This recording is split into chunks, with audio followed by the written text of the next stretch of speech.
পশ্চিমবঙ্গে নানা স্থানে সুপ্রাচীন মন্দির স্থাপনের বিখ্যাত।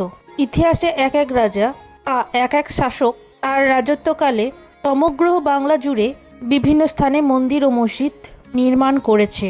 আমাদের ভারতবর্ষে আশ্চর্যের শেষ নেই, এমন অনেক পৌরাণিক স্থান রয়েছে এগুলি আজও প্রশ্ন রেখে যায়। এগুলি ঘিরে রয়েছে পৌরাণিক কাহিনী। এমনই এক মন্দির রয়েছে, সেটা হচ্ছে মটুকেশ্বর শিব মন্দির।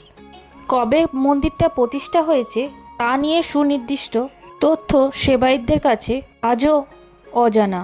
তবে কথিত আছে প্রায় 200 বছর আগে কাঁদি ডাঙার রাজারা এই মন্দির প্রতিষ্ঠা করেছিলেন।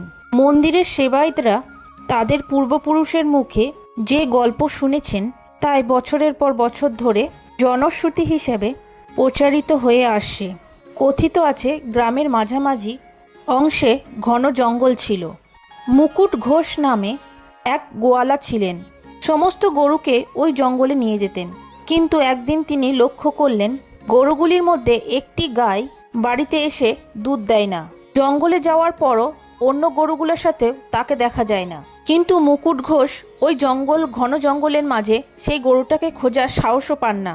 দীর্ঘদিন ধরে একই কাণ্ড চলার পর মুকুট ঘোষ গরুটির পিছু নেয়। পিছু নিতে গিয়ে দেখে গরুটি দাঁড়িয়ে দাঁড়িয়ে নিজে নিজেই দুধ দিচ্ছে। গরুর দুধে ওই এলাকার মাটিও ভিজে গেছে। তার ফলে মুকুট ঘোষ ওইখানে খোঁড়াখুড়ি করার পর দেখতে পায় একটা শিবলিঙ্গ।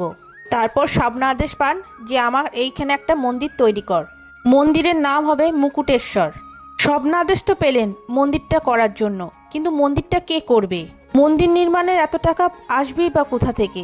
এমন সময় কাঁদি বাগডাঙ্গার এক রাজ পরিবারের এক সদস্যের স্বপ্নাদেশ পেলেন যে আমার মন্দিরটা তৈরি কর।